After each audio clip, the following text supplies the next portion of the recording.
awesome power of our planet. The entire families were buried right underneath our feet. Capable of unimaginable destruction. It was a fire-breathing dragon coming down that canyon. It shows no mercy. I said, you know, this thing, I'm saying to myself, it's going to kill people. It has to be killing people. Tornadoes, hurricanes, volcanoes, floods. They strike with increasingly deadly force. Kill one and 150 come to the funeral. Join us as we count down the biggest and most terrifying natural phenomena ever to hit the Earth's surface. Next, on the Ultimate 10 Natural Disasters.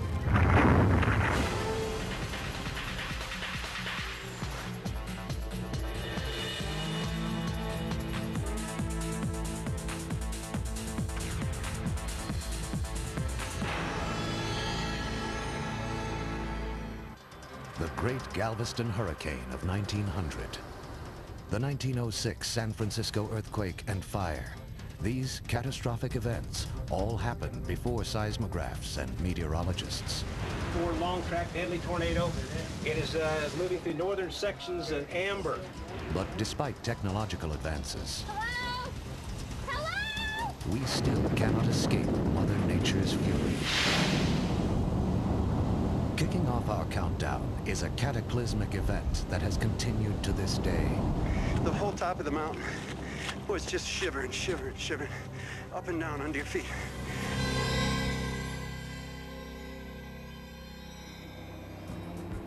The tiny Caribbean island of Montserrat is a lush emerald green jewel rising from the deep blue waters of the Atlantic Ocean.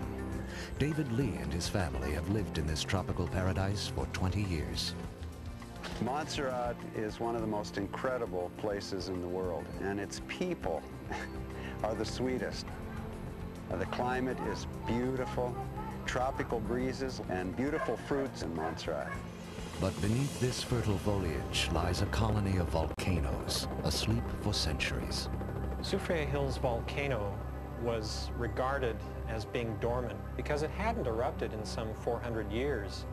But there are volcanoes that we've called extinct that have erupted, surprised people.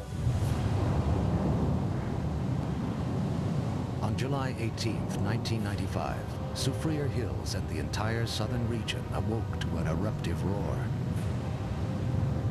Ash and rock exploded 25,000 feet into the air, and searing hot gases cascaded down the mountainside. Despite the dangers, videographer David Lee was captivated and set out to document the volcanic blasts.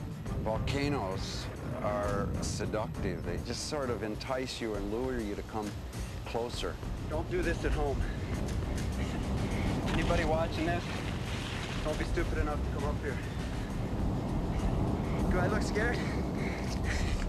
I'm not out of here yet. I'm only down about 600 feet.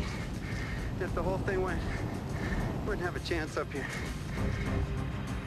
David kept his distance from the fiery giant for the next year, until it came looking for him.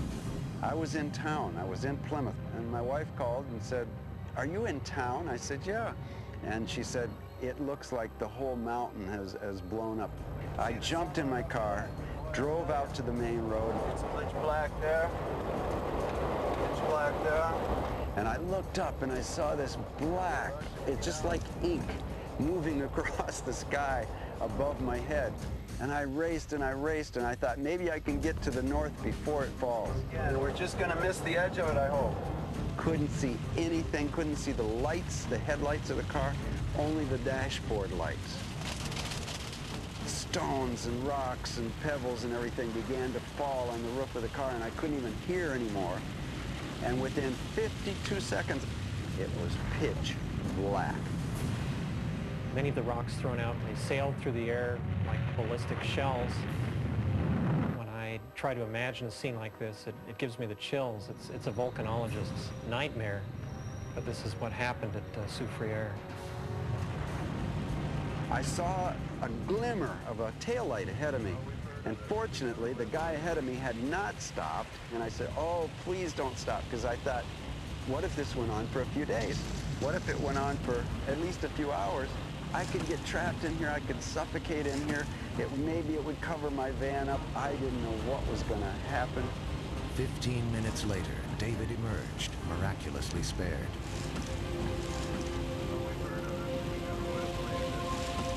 No one was hurt by the volcano's fury that day, but the worst was still to come. June 25th of 1997 was a dark day in the history of Montserrat.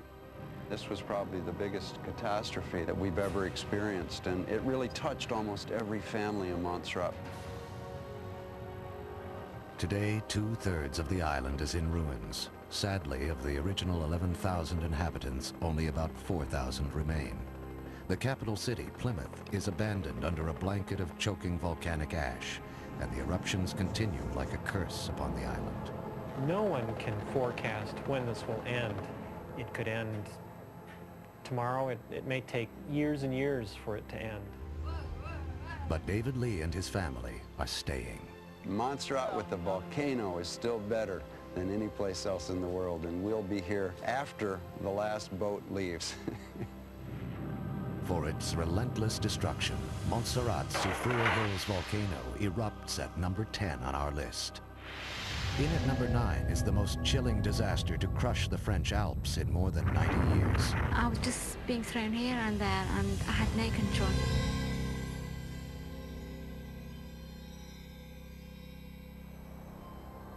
The French Alps, pristine mountain slopes laden in crisp, thick blankets of powder-soft snow, an irresistible sight for avid skiers, and the reason tens of thousands of mountain lovers flock to the French Alps region each year. But this kind of beauty comes with a darker side. In February 1999, the town of Les Brévières was in the height of the ski season. I think I was aware before I went over that it was snowing, or there was snow on its way in, which I considered good news because you need snow to ski. 7 feet of snow had turned the region into a winter wonderland, but in this case, it was too much of a good thing. We wanted to go skiing, we couldn't ski, the mountain was closed. In fact, it was my idea to go for a walk. I said, it's a beautiful day, it's not snowing, you know, we're warm, let's go for a walk. And we all agreed that was a good idea. Joined by her friends, Paul and Karen, the threesome strolled away from the village to take in the spectacular scenery. Paul was the first person actually to notice it. There's a huge grumbling noise coming from the mountains on our left-hand side. And we heard a really loud, thundery noise. It sounded like a low-flying airplane. Well, the split second after I saw it and saw how big it was, I thought, I'm dead. It was at least a quarter of a mile wide, maybe wider, and it was pummeling down the mountain on the other side, taking out trees. I think Maddie and Karen didn't realise how much danger we were in, but the sheer size of it made me realise we had about a second or two before it engulfed us. The trio faced a slab avalanche, the most fatal of its kind, where layers upon layers of old and new snow fall like chunks of wet cement. I lost Karen. Within that second, it really didn't take very long. I couldn't breathe. I thought, my God, this is it. You know, I'm dying. I guess it's like being hit by a big wave where it splashes over you, and if you can imagine a wave going over you and just continually hitting you, the snow just kept coming and coming and coming. Miraculously, Paul and Karen were only partially buried and were able to dig themselves out. I still couldn't see anything, because there was so much snow, clouds of snow everywhere. So I shouted for Maddie, but there was no response. Maddie! I could hear a voice, and I recognized it was Paul's voice, shouting my name. Maddie! Maddie! And I couldn't answer him because I was covered. Then somehow I felt I could move my hand freely in the air. I managed to get my face to the air. And it was such a relief. I couldn't believe it. I couldn't believe that I actually survived. A series of deadly avalanches had obliterated the towns of Chamonix, Les Tours, and Montreuil. It took the efforts of more than 200 rescuers to plow through the snow and debris, and the casualties were devastating. Probably the worst thing as a rescue is going through the wreckage of people's homes, just, you know, just personal possessions just destroyed, strewn everywhere. It's a terrible scene. In the end, the avalanche tragically claimed 12 lives, some small children. It is the region's worst avalanche disaster in 9 decades, and it still sends Paul reeling. I think the sound of airplanes in the mountains always just makes me just go, just always a moment that just makes me think, avalanche, just for a split second, I can't get away from that moment's panic. For blanketing a region in fear, the French Alps avalanche slides into the number 9 spot on our list. In at number 8 is the worst catastrophe in history to barrel through Central America. Entire families were buried right underneath our feet.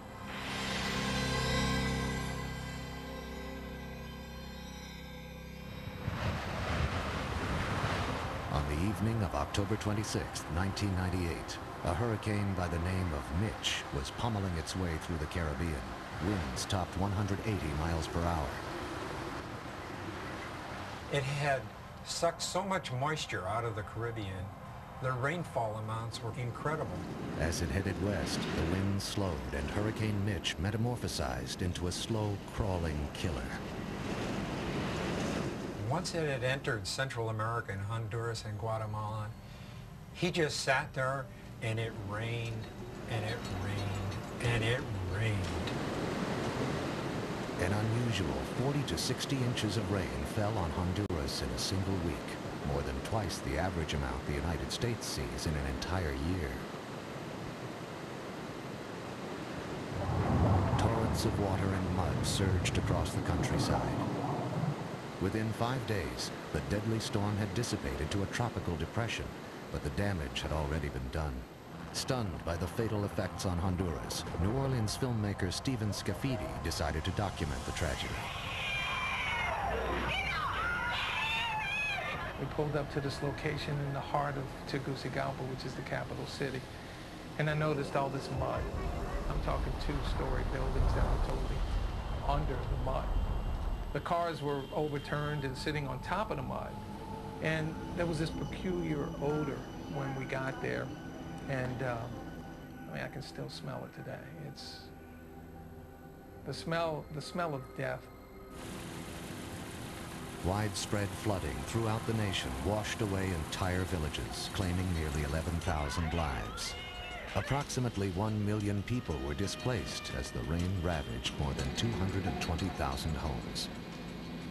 There were over 200 and some odd bridges that were totally destroyed, which is 75 to 80% of all the bridges in Honduras.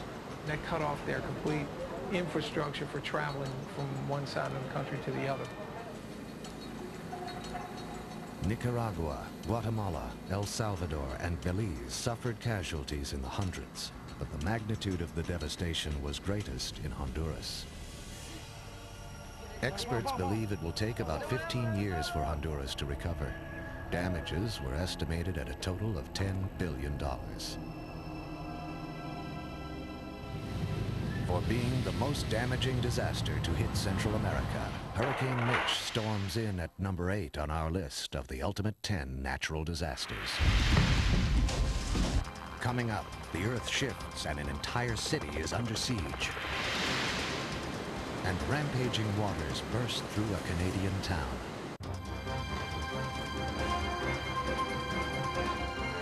Welcome back. We are counting down the ultimate 10 natural disasters. Our number 7 story is the worst event to shake a modern industrial city in nearly a century. It was one of the most horrific earthquakes that I have ever seen.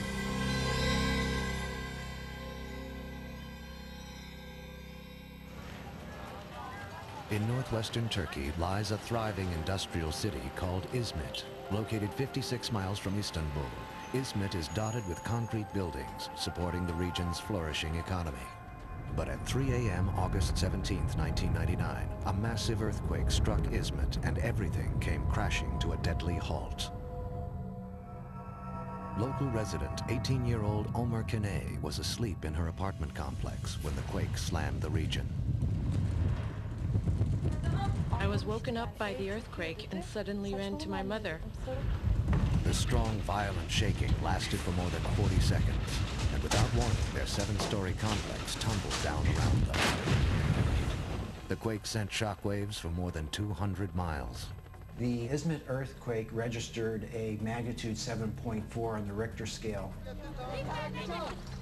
This was the strongest and the largest recorded earthquake to hit a modern industrial area since the 1906 San Francisco earthquake. Turkey doesn't have a good checks and balance system to build buildings that are earthquake resistant. Over 117,000 apartments and residences either have major significant damage or collapsed. Omer lay trapped beneath the rubble of her residence, pinned by tons of collapsed concrete, with her mother motionless beside her.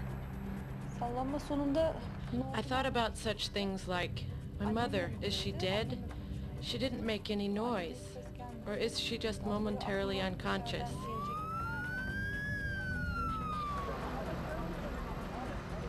For 7 hours, Omer clung to life under a wall of debris, until suddenly...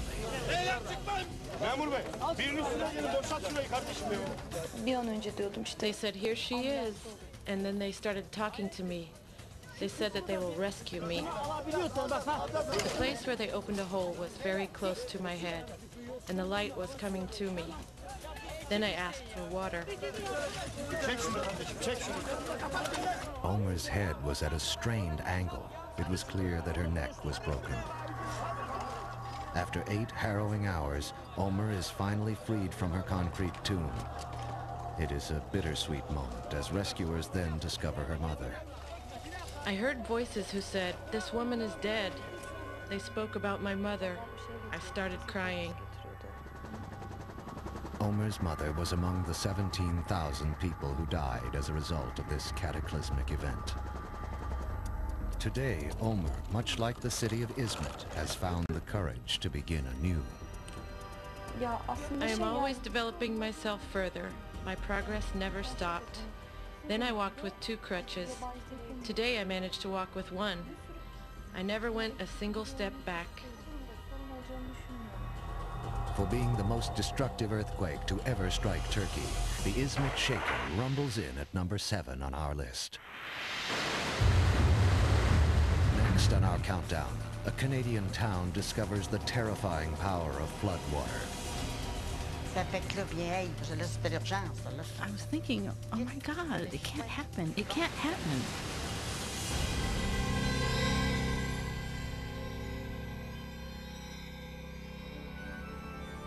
Chicoutimi is a picturesque Canadian town nestled some 200 miles northeast of Quebec's capital, Montreal.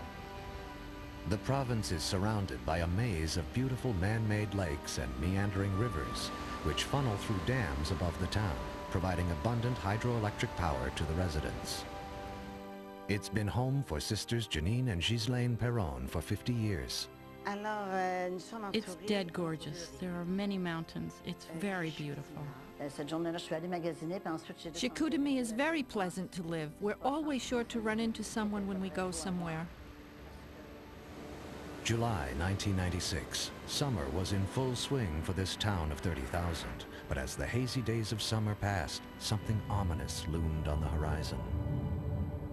A tremendous, what I call comma, or low pressure system, had built, and it started to rain.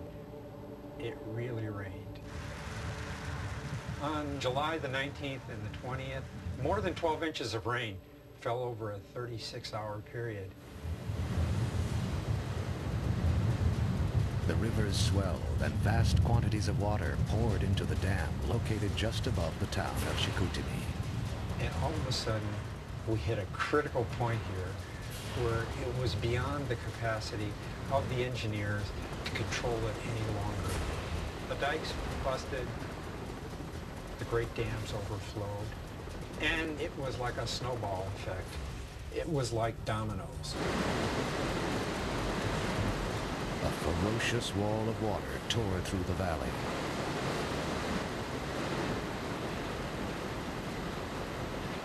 Janine Perron was in her home and directly in the flood path.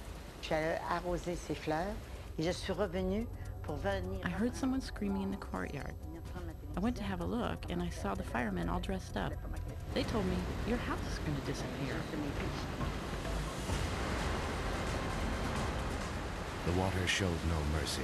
30 million cubic meters of water, 300 times the flow of Niagara Falls, struck like a liquid bomb. C'est impressionnant à voir. Parce que moi, mon ami, The river was swollen, sweeping everything on its way. Tables, chairs, pans, fridges, anything that the water could take on its way. It really looked like a catastrophe. It was like a war. The deluge lasted 5 long days before the waters began to recede. 10 people lost their lives. 16,000 were evacuated. It was a $700 million disaster that scarred more than the landscape. I lost everything, and you can't do anything about it. This great infrastructure that had been developed for the past 100 years had been completely destroyed, and the entire river valley was flooded. And so, of course, the loss of property here was immense. For being a deluge of devastating scale in Canada's history, the Chicoutimi flood comes in at number 6 on our list of the ultimate 10 natural disasters. When we come back, a plague that will make your skin crawl. The ground would simply be alive with mice. And an event so powerful, it was felt across the planet. I just couldn't fathom what was about to happen to us. And stay tuned to find out what will be our number 1 natural disaster.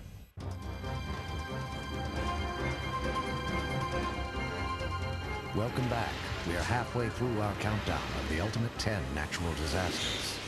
Number 5 on our list, an event of biblical proportions, the only one like it in the world. You wonder what we've done to deserve it.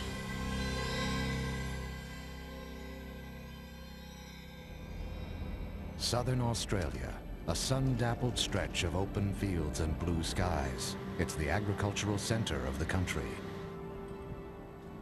Horsham resident Kelvin Mills is one of thousands of farmers that help make Australia the 4th largest producer of wheat in the world. The spring of '93 started out like any other year for Kelvin. The soil was tilled, the seeds planted, and rich, healthy crops began to transform the countryside to a lush green. But as fall loomed, farmers began to notice something sinister rustling through the undergrowth. Mice. By putting traps out in the paddocks, we measured up to 4,000 mice an acre. You could barely walk anywhere without seeing lots of mice. Within a month, a plague of mice swept the countryside. They bred so fast that their population doubled every 2 weeks as they fed on tender grains of the abundant crops. Mice eat an awful lot of both grain and green material, and they eat about as much as one sheep. 50 mice are equivalent to one sheep. And with 4,000 mice per acre, farmer Kelvin Mills' crops were quickly decimated. You've got areas of crop that should produce $600 a hectare. If they're totally eaten out, you're getting nothing off it. You wonder what we've done to deserve it. The farmers discover that nothing is mouse-proof. Mice can get through about a 1/4-inch space. Somehow or other they seem to be able to dislocate their shoulders, and they can get through very narrow gaps, causing all sorts of troubles in the local sheds, eating the electrical wiring, causing fires in sheds. You pick up a sheet of iron and 1,000 mice will run away and seek cover. It's just a repulsive sight. Farmers in the area desperately tried to keep the swarming tide of mice at bay. Kill one and 150 come to the funeral. After 6 long weeks and crop losses escalating more than $100 million, the plague left as mysteriously as it arrived. The plague can disappear within a few days.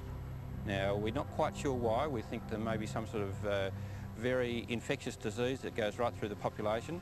I mean, one day you can be almost knee-deep in mice, and within 2 or 3 days they're almost totally gone. I would say that it is the most hated and most feared sort of problem that people have, and people being through a mouse plague never ever forget.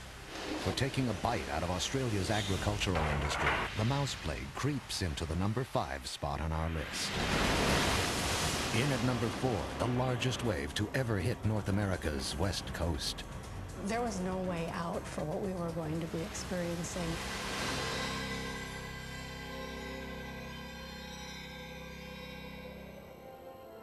The quaint seaside town of Seward rests on the rugged coast of Alaska, a vast expanse of majestic mountains and unspoiled wilderness. Doug McCrae and his sister Linda McSwain have spent their entire lives in this town perched on the edge of the Pacific. Seward's a small town set at the head of Resurrection Bay. The population of approximately 3,000. I'm a little partial to it. I was born and raised here.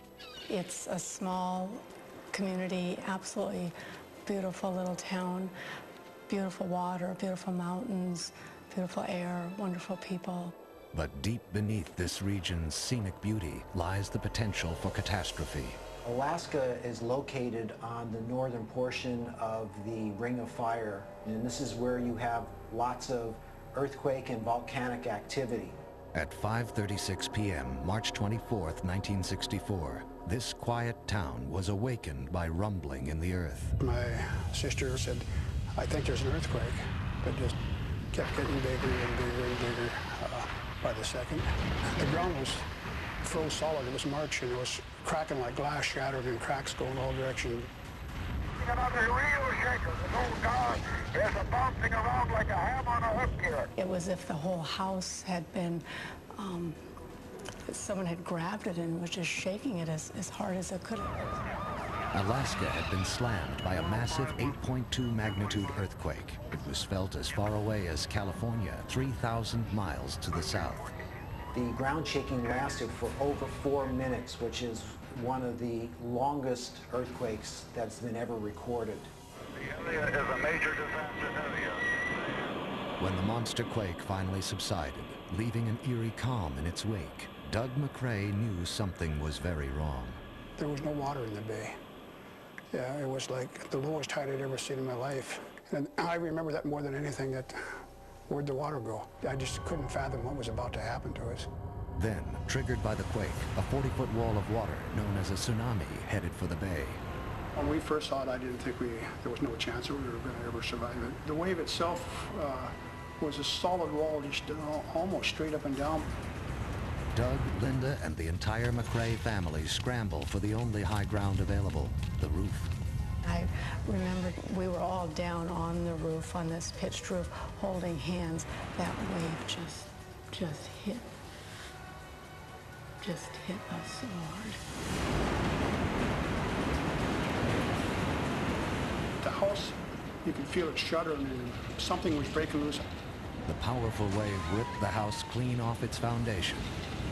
And we were spinning, very rough movement, and the trees had really long branches, and the chance that someone could have been swept off by a branch was certainly very, very real. After a 20-minute battering, the McCraes were finally lodged in a treetop. The death-defying ride was over. I wouldn't give a nickel for our lives. When we originally saw the first wave, it was there was no chance of surviving it. To this day, I don't see how we come through it. Tragically, the tsunami claimed 106 lives and decimated an entire city. From our viewpoint, it looked like the end of the world. All we could see was smoke and flame. We couldn't see town. Today, the scars of '64 are hidden beneath Seward's new roads and housing, but the events of March 24th will never fade in the minds of the McCrae family. The tsunami had an enormous impact on my life. I'm very, very happy to be alive. I'm very lucky to be alive. I'm lucky that everyone in my family survived. For unleashing the most destructive killer wave to ever strike the Northern Hemisphere, the Alaskan tsunami is our #4 natural disaster. Don't go away. When we come back, a disaster that entombed a town. The deafening rustle was the last sensations I had before being swallowed up. And white-hot flames erupt in the midst of a city. All of a sudden, it was like a hurricane that was on fire. Stay tuned to find out our #1 ultimate natural disaster.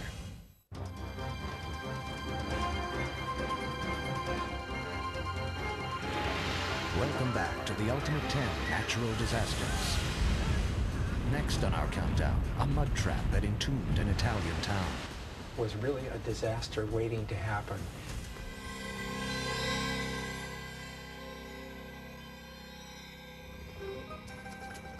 Approximately 75 miles east of Naples lies the charming village of Sarno. This southern Italian town is nestled in the center of a deep valley, cradled by large sloping mountains, which makes for spectacular scenery. But when rainfall exceeds the average 3 inches, this quaint town is at risk of becoming a dangerous mud trap. The forests were cut, agriculture moved into these areas, and so the natural stability of the environment was really a disaster waiting to happen. On May 5th, 1998, the rain began. 6 inches of torrential downpour in just 2 days, and the earthen slopes above Sarno began to liquefy. A massive wall of mud came crashing down on the 35,000 unsuspecting residents below. Many cars started driving down from the opposite, forbidden direction, wildly honking with fog lights and people screaming. Engulfing everything in its path, the mudslides headed right toward the family home of Roberto Robustelli. I persuaded my father that leaving was the best thing to do. We heard rustling, and all of a sudden a black wave 6 to 7 meters high invaded our house. We didn't even have time to look back when I felt it right behind my shoulders. At that point I heard for the last time the screams of my father. I started hitting against windows, entering houses, finding myself on the ground rolling together with animals. The mud dumped Roberto in the remnants of a dank mechanic's garage, but his ordeal was only just beginning. These are my fingerprints, because when I was here I was moving around trying to understand by touch where I was, being without light. As you can see, I went around the perimeter of the room because I was walking trying to understand what was happening to me. I was about to leave this place when a second wave of mud arrived. The second rush of dense mud smashed Roberto up against the ceiling. I was only left with a small open space up high. Only my head was left outside, and I was moving like a duck in quicksand, trying not to sink. Hours, then days passed as Roberto's screams for help went unanswered. I thought that the most intelligent thing to do was drinking my urine. And this is what I did twice. 72 hours later came the first signs of hope. I started to hear some noise getting closer and closer. I saw a light passing through. I could hear the voices of my brother-in-law and of my cousin. It took 6 hours of frantic digging before Roberto was finally raised to safety. They brought me on a terrace where a helicopter picked me up. Outside there, it looked like a stadium full of people clapping at me, cheering while calling my name and crying. More than 150 mudslides occurred in Sarno, damaging or destroying 1,500 structures and claiming 137 lives. It was the most catastrophic disaster to strike southern Italy in more than a century, a $500 million calamity. For wreaking havoc in a small town on a large scale, the Sarno mudslides weigh in at number 3. Number 2 on our list is the worst fiery disaster in nearly a century to ravage coastal California. And it just took off like gasoline had fallen out of the sky.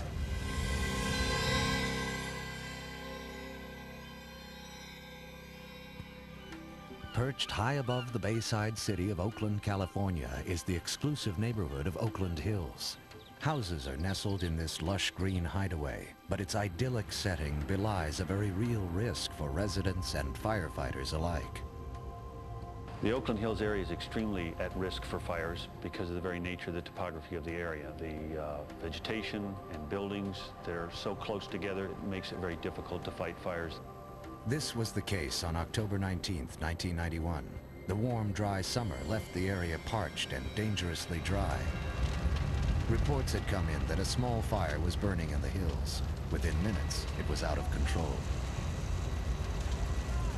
I was on Engine Company 16, and we had gotten the call to go up, and they started moving units in to take care of it, and it just took off like gasoline had fallen out of the sky.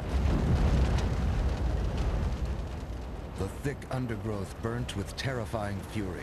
Blown by 25-mile-per-hour winds, flames engulfed the hills at a rate of 5 feet per second. When the winds really picked up, there was that one point where it just all of a sudden it was like a hurricane that was on fire.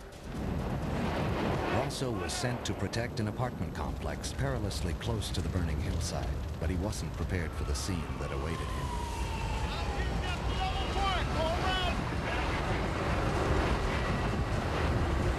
That's something I'll never forget. The look on people's faces. I remember being struck by the panic and terror that everybody that was running from the apartment. I actually thought of my family. I was hoping I would get to see them again, because I really thought if this thing turns down on top of us, we won't have any place to run. It's already on fire. Can we start getting people out? Yeah, let's just go get the place evacuated. Go up, leave your car, walk. All right?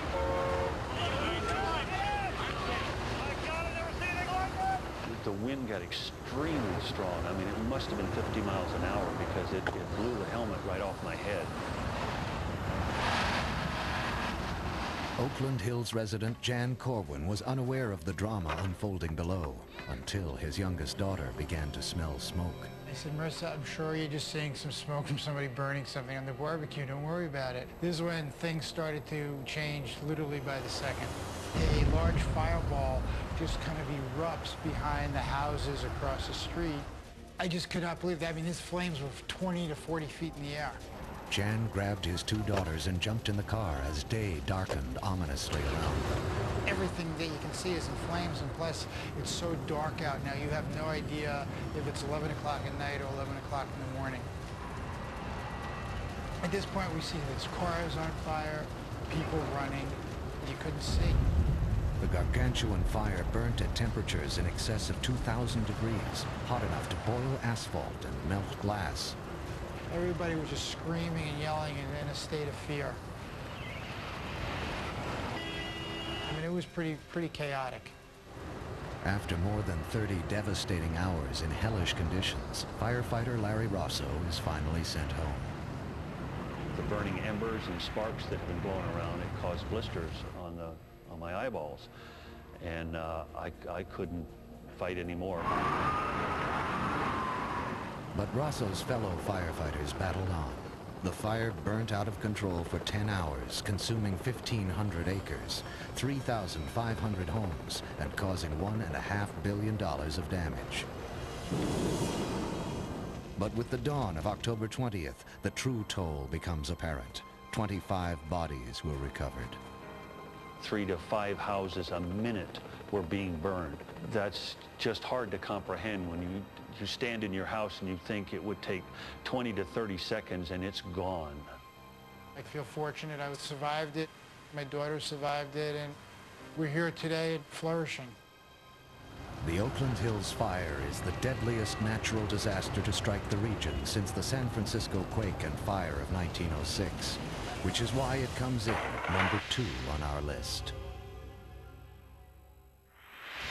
When we come back, our number 1 ultimate natural disaster is revealed.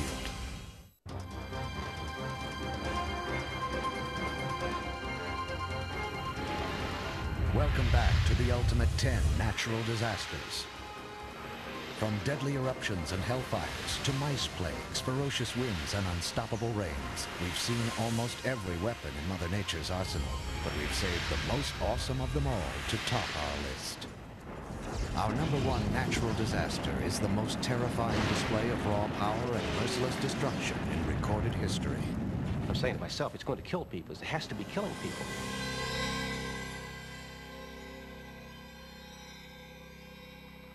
Oklahoma City, Oklahoma, a Midwestern town lodged directly in the path of Tornado Alley. Residents here are no strangers to calamity. But on May 3rd, 1999, the sky suggested something that would rattle these battle-worn locals forever. May 3rd started out like hundreds of other days here in Oklahoma. Some conditions were favorable for tornadoes. Other parameters weren't there. You have certain upper atmospheric conditions that cause the air to go up. You have some heating. You'll have winds coming together. And if you have those upper air conditions that are just right, that turning of the wind, that's proper, and the proper wind speeds, as that air goes up, it will just start to spin. Storm tracker Val Castor was watching the thunderheads develop 50 miles south of Oklahoma City from his perch inside his chase vehicle. Well, you know, I've been chasing for probably 15 years or so, and May 3rd was a very unique day. I'd say around 4 or so, we started seeing the first storms go up. It started growing faster and faster, and I called Gary and I said, man, you know, this storm is getting stronger all the time. By 5:30 in the evening, the storm reached critical mass, with Val in hot pursuit. The clouds were just boiling. It was very dark, very ominous looking, and the rotation was extremely strong. Huge rotation, close to the ground, tornadoes on the ground. We got a funnel on the ground right now, right inside. Tornado on the ground, debris cloud, there it is. Multiple vortex tornado. Oh, yeah. 60 right now. Get us back on the air. We're up. Back at Channel 9, Gary England and his staff watched with growing concern. Video from the field started to pour in, and the terrifying magnitude of the tornado became apparent. This was the deadliest level of tornado, an F5. I had never seen anything like it in my entire life. I never even dreamed about anything like that. This thing was a monster. Get below ground. You folks get south of this storm. Get below ground immediately. Okay. Until now, the tornado had raged across mainly rural farmlands, but its northeasterly course had it aiming for the densely populated suburbs of Oklahoma City. Oh, power line flash. It became obvious to me that people probably were dying, or terrible things were happening to them. People. This began to reach 318 miles per hour. Gary England broadcast a desperate warning. You need to be below ground with this storm. This is a deadly tornado. I've been here 28 years, and 5:56 p.m., as I said, you're going to need to be below ground level to survive. Teacher Gary Dominguez was in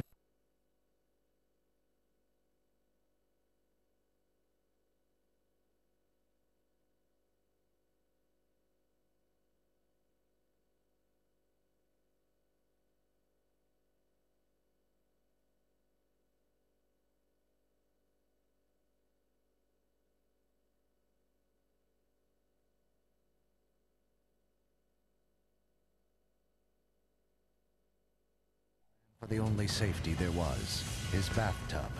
And by the time I got to my bathroom and got 1 foot into the bathtub, all the front windows flew out. And within like 2 seconds, the entire apartment started shaking.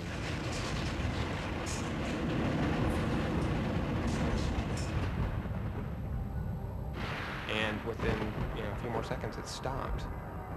So I stood up basically, and then when I looked out, what used to be where my apartment was nothing, absolutely nothing. Hello? Hello? Can you hear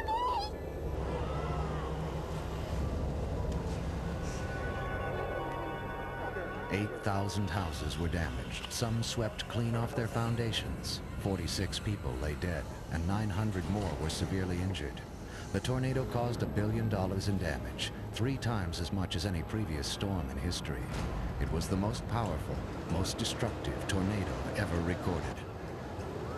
Over a 4-hour period, at any particular time, there were 20 or 30 tornadoes on the ground, active, living and dying. So it was like a swarm of killer bees. Everything in its path was just cut to pieces. But the people of Oklahoma are not strangers to tragedy, and have once again begun to rebuild their shattered lives. We're going to have more tornadoes, and we'll deal with them just like we always dealt with them. We'll pick up the pieces and put it back together again and go on. Well, we'd been here, almost be here a year, May 20th. Guess we'll get a new house again, okay?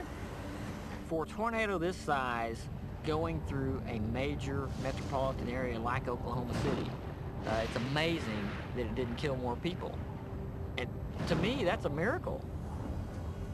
For causing death and destruction of unparalleled magnitude, the 1999 Oklahoma City tornadoes top our list at number 1. Natural disasters are nature's reminder that planet Earth is a living thing, an entity with which we must coexist. And sometimes when our planetary partner flexes its mighty muscle, it exacts a hefty price. And unfortunately, it is a price we have no choice but to pay. I always say don't fool with Mother Nature or she'll definitely come back and bite you.